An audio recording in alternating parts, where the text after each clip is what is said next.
We've all been there, scrolling through social media at 2 a.m., looking for a shortcut to make that one specific person finally notice us. But here is the vibes-based reality check.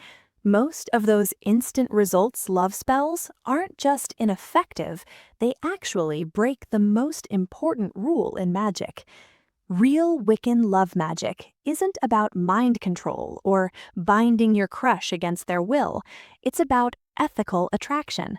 Today, I'm walking you through a beginner-friendly framework founded on the Wiccan Rede, and it harm none, do what you will.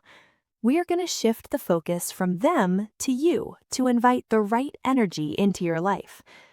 Before we light a single match, we have to talk about the rules of the road.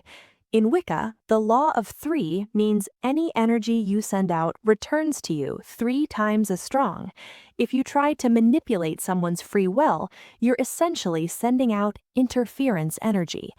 The ethical framework of modern Wicca, largely shaped by Gerald Gardner, treats practitioners as healers and co-creators, not puppet masters.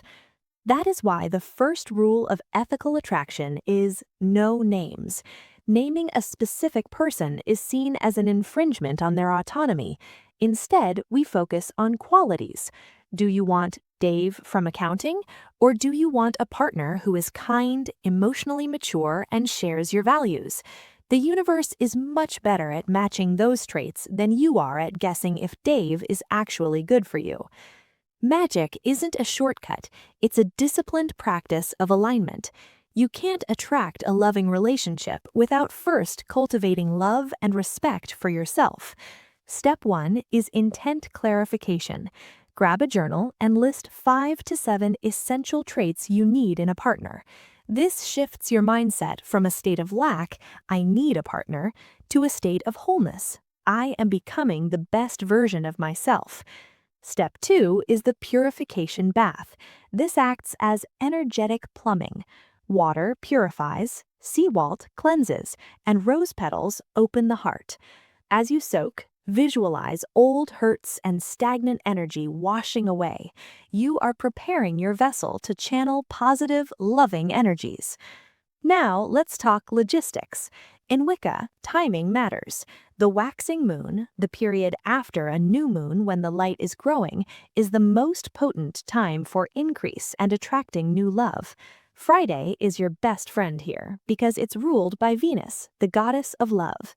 Your altar doesn't need to be expensive. Use a small table and these color correspondences: pink for affection and compassion, red for passion and desire, and white for purity of intent. And don't forget rose quartz. It's the quintessential stone for attracting loving energies. Once you've grounded yourself, perhaps through a simple meditation, light your candles. Hold your rose quartz and say something like, "By earth, air, fire, and sea, I open my heart to love that is meant for me, not to bind nor to beg, but to welcome the one whose path aligns true." Now for the sweetening part. Use a little honey to anoint the candle representing your future partner. This is a traditional folk magic practice to ensure the connection is pleasant and smooth.